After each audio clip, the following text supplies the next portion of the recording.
Hi everyone, I'm back for the first year of 2021. I have a show called Life by Lila, and this is a spin-off of Life by Lila called Forever Fit and Fabulous, which I have guests that are 40 and above that are not only fit in mind but body and spirit. So today I have a very multi-talented woman named Ming, and she's also known as Suzie Wong. A little bit of background: she's a singer, ballet and pole dancer performer. But before this, she was working at a bank, which is very, very interesting. Sounds ridiculous. Suzie is here, so let me pull her in.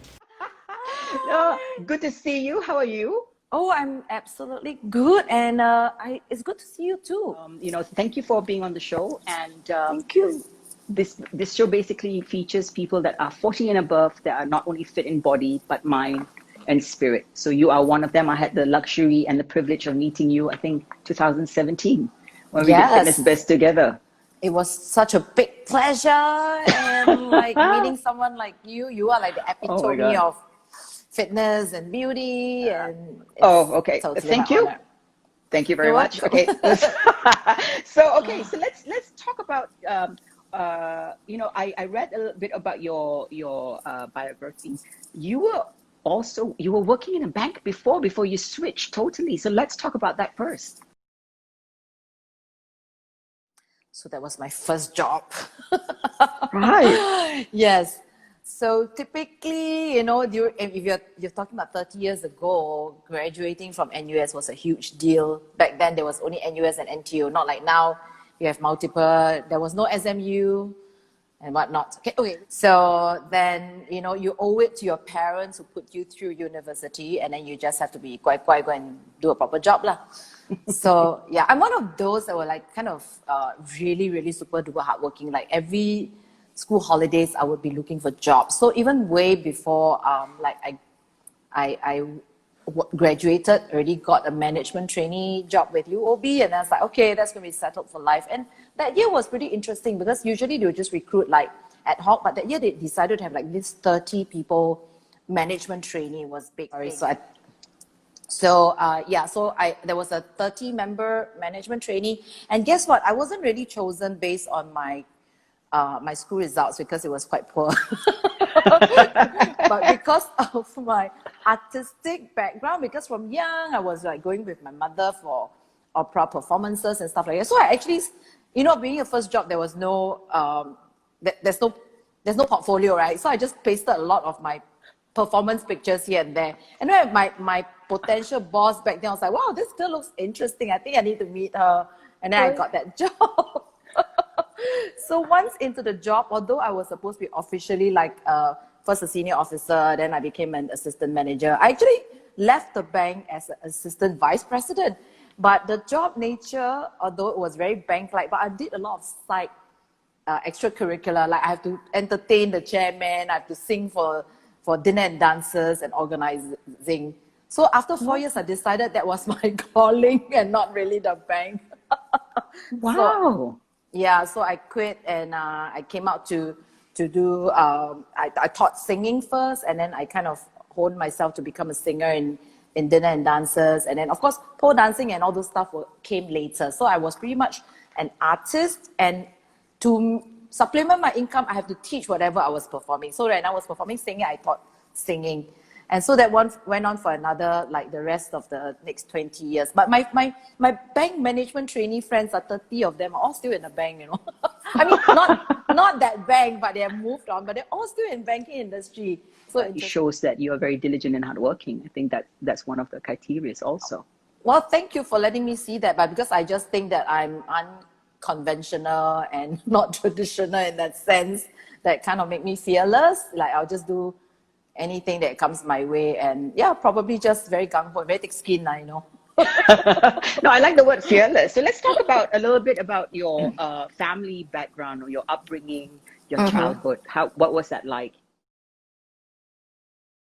Okay, so it has always been pretty normal. Like I didn't come from a family that has everything put on the silver platter. We have worked hard for what we wanted. So like at the age of 14, every school holiday I would be working to just accumulate my savings for the rest of the year, extra expenditures, because my parents would only give me enough just for school and school bus and recess time, you know. So if you want to have extra, so wow, school holiday is go and work and work. So never taken a holiday, never have a vacation, all the way up till even university. I'm one of those that school, work. Then I think I took my first vacation only when I was in a bank, because I made really, really nice friends from there. And because I wasn't really well off, they're so cute. This group of girls, I hope they're listening, you know, at some point. I think one of them might be. We're still in contact. They actually took a cheap holiday to accommodate me, like go to Genting only. And then the second holiday was like in Bali. And the third holiday, I actually won it myself. I actually went for saying competition and I won a trip to Hong Kong. And they came with me to Hong Kong. Yeah, so it's like really, really lovely memories there. So, okay, back to my family. Yeah, so we actually basically have to strive hard for ourselves. And that's why when I got into the university, we even have to take a bank loan to finance my university. So the obligation to work in a corporate job was so high back then. Like, okay, I need to thank my parents by showing that I can be, you know, working in a proper job. But after, of course, it only lasted 4 years. They've got really the best parents that I can ever ask for. I mean, although they supported through my path, they're also very supportive of whatever choice. Because when I left the bank, I told them not to worry, I'm just going to try this. But if I fail, I can always have a paper to come back to the banking. They're like, yeah, okay, you know, do what you can, and we trust you. And they trust until now. Wow, that's fantastic, because in the olden days, you know, working in a corporate is the everything. For your parents to be supportive, that's incredible. Kudos to them. Yes, I am very fortunate. And also, like my mom, she's really cute. Like now, if I post anything pole related, she'll be one of those in the Facebook to be putting emojis of dancers and clapping. So cute, right? Let's talk about your fitness routine. How do you keep fit? So are you open to discussing your age? Because I think every time I talk about my age, people are like, oh my God, here she goes. It's not me claiming 53 is the new 30, 53 is the new 53. That's it. You know, there's no going back. So that's what I'm trying to tell people. Let's be proud. We've got so many options. We've got so many capabilities now to better ourselves. So let's discuss your age and your fitness routine, if you're comfortable about that. And I know that you are. Definitely. In fact, you are my inspiration, my biggest inspiration of all, being in the 50 bracket already. So I just turned 52 last November. So I don't look at birthday, I look at the new year. So in the year of 2021, I'm 53. So in fact, I recently have started a YouTube channel that's for women's empowerment above 40 years old. That's why I requested for this to be put on the YouTube as well. Yeah, because I think, well, I see a lot of very confident lady at this age, but I also see a lot of people having lower self-esteem. And so I hope to help them, especially in a relationship aspects. Right. Okay. Right. Yeah. So I think confidence, wellness, fitness all comes in together. So if you have better fitness, you have better wellness, then I think, you know, the dating game is kind of like not so important after all. So that's why I started the channel. Okay, so anyway, about my fitness regime, I've always been active, but not like fit. So as a school-going girl, I would join sports and stuff like that, but never really like crazily excel in anything. Like jack of all trades, can do a bit of everything. So when I started working, I kind of gave up everything, because then you just focus on work. And so never really tried onto the fitness. Then at 35, I saw cellulites growing on my thighs. Never really like fat, but never really fit. So I was like, okay, I better start doing something. So I picked up pole dancing actually at 36. So that's why a lot of ladies now tell me, you know, I think it's too late for me. Like, you know, never tell me too late, because so at 36, then I started pole dancing. I tried different stuff, but pole dancing is the thing that really, really caught on to me. I'm the first to actually fabricate a pole dance platform that's mobile, bringing to events and perform. And that actually opened up my performance arena. So I was just a singer. So now I can put pole dancing into singing. And then and every time when I finish a performance, there'll be girls running out and ask me where they can learn this. I say, okay, maybe I can start a studio. And then so behind me, this one is my studio, Acro Pilates, and has been 13 years now. So pretty much my regime is a pole that keep me fit and with all these muscles. So I don't really need to lift weights because our body weight is the weight, yeah. But of course, when you want to go deeper and stronger, then I started cardio lah. So cardio is just reduce my weight. So I didn't really necessarily have to go to a fitness gym to lift weights, and I don't have the time anyway. So it's just pole, and I also brought in area fitness, if you know that, about 9 years ago. So it's just pole, area, and cardio, which is basically made out of jogging and cycling. Fantastic. But Yes. when you first started, what was the stigma that you got about pole dancing? Oh, so much. Number one, nobody ever really heard of it. I mean, they were probably huge already overseas, but not in Singapore. So people like, pole dancing need to learn, man. You just think, like, need to learn? I say, hey, hell yeah, no, you got to go upside down and so much in your muscles. Yeah, so it was really, really difficult to change. And then men will be giving you that look like, whoa, okay, lucky boyfriends, lucky husbands. You know, it kind of like, no, I do it for myself, not for the man. Right. And then, of course, income to performance was really hard for me to sell. So very difficult. No corporate companies will ever think that there's anything decent to put in their events.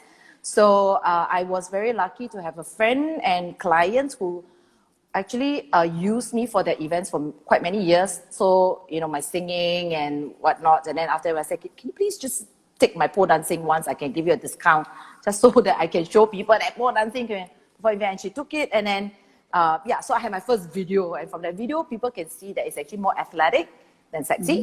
And then, yes. And literally that grew. And in fact, just before COVID, pole dancing was very well accepted in corporate events. We're doing 4 or 5 in a month already. So, and then of course, the number of studios that now are being set up by other people just only goes to show that it has been really, adopted into mainstream fitness. So I'm proud to say that although nobody really knows it, but I'm actually the one that paved the way. Well, yeah, I think whoever started it first has to be saluted, because the stigma of it, to fight the looking at the sideways, what this is all about, and the association with pole dancing is all negative, and you brought it into light where it's a lot of positivity, and especially for somebody that is being a woman and petite, sexy. It's hard. It's hard to prove that this is a profession, and it's very athletic, and it's all about fitness.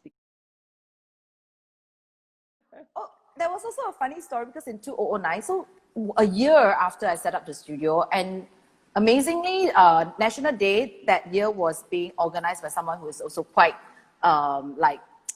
thinking out of the box. So he actually got us, about 10 of us, to perform in NDP.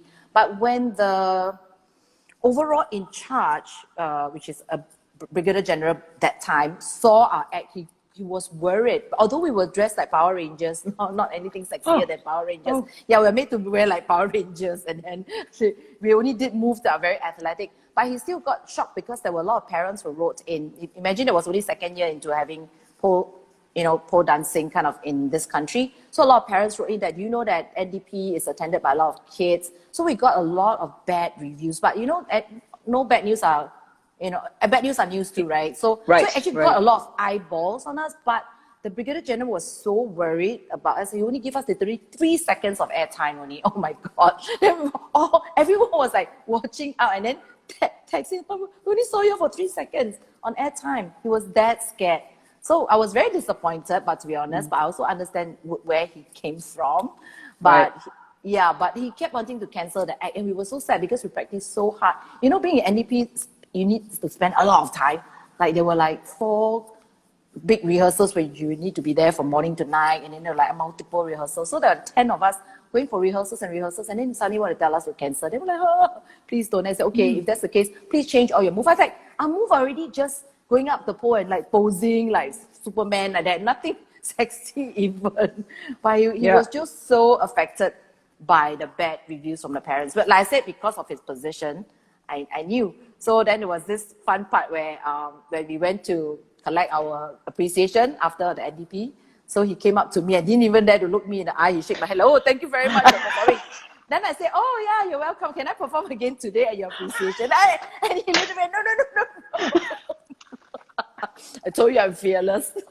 Oh, good for you. Good for you. I think that the mindset has to change because people should try something themselves without judging first. You know, I think it's so sad. We are living in 2021 and still people are like, you know, frowning upon certain things that they think it's not culturally acceptable. I think, I don't know. You know my sentiments about that. So I vote you as the next president.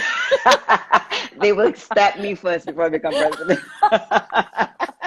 No, you'll be the hottest president ever. Oh my God.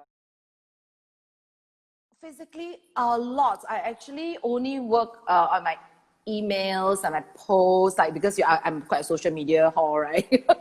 So We all are. so I will like do my posts and my plan only all at night. So in the day, the minute I kind of have my lunch and step into the studio, it's kind of even though I may not be like working out, but I'm just moving. Then until late at night when I go back, and that's the time to chill and do my admin stuff. So I even so active to the point when I go home, I actually do Grab Hitch. That's why I get to know a lot of people, which is interesting. Actually, a lot of my Grab Hitch passengers become our students somehow. Oh, wow. Yeah, because we're chit chat. My car has got full of decals of pole dancers, so it's always a talking point. And then people are like, are you like driving Grab? You're like such a hottie. You're driving Grab full time. I say, no. I run a pole studio. I'm just going home and I'll give you a lift, you know, that kind of stuff. Yeah, then it's always like, you're so hardworking. My God, it's like 1 a.m. You're still driving. I was like, yeah. If I'm not driving, I'm probably watching YouTube, so I'd rather drive. What do you do for your mental wellness? How do you like calm down? What do you do? YouTube. Really? I don't have a TV. Actually, I don't watch TV at all. Yeah, so YouTube, and I know this sounds sick, but my YouTube is not just lame stuff. It's a lot of self-help stuff. So there could be anything from law of attraction to meditational to, relationship. Okay, that was because of some history that I had recently. But it became an interest, not because I needed it.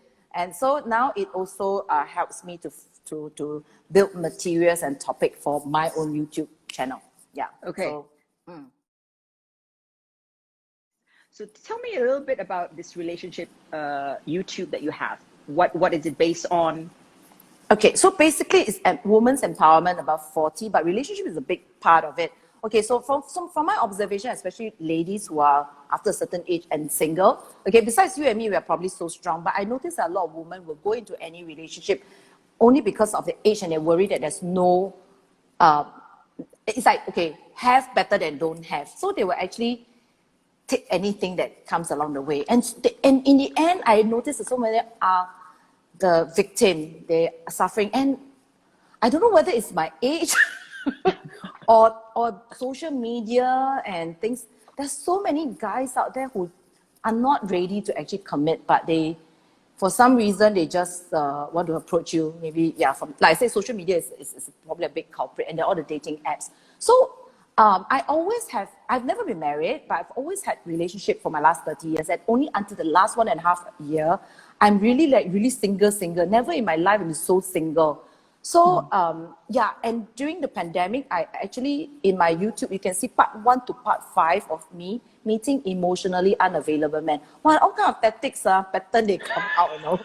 And I document, at first I was very hurt, at the start, why men like that? Then it became an educational thing, and I learned how to handle it better and better, can laugh about it some more. So part 1 to part 5, you can see my emotions changing from like, very tear-jerking, until after I can show people the messages. Okay, those who are sincere, don't worry, I never call you out. It's only those who like, try to be a-hole with me. Put out your story. So it's very interesting. So basically you're sharing your own experience on this YouTube. Yes. Okay. My own experiences, but they are just wanting to have a fling with you. Then there are some that lied about their status. And then by some universe, God dropped me hints to see the evidence for myself. So many of this has also happened. So yeah, and then so I put my own experiences, and then this year I told myself I think I'm very smart to actually fish out one already. So and then I also start putting like what are 5 signs that you can see that this man is most likely more available than the other one, all the stuff. Yeah, so it's quite. Well, I would say it's quite interesting. Yeah, it's very interesting. I think that there's a lot of people that are afraid to be alone. They, yes, like you said, you know, a lot of people rather be with someone just for the sake of being with someone, just to say to the world that I have someone, instead yes, of literally being alone and understanding. To me, everything that comes in my life has to be a plus.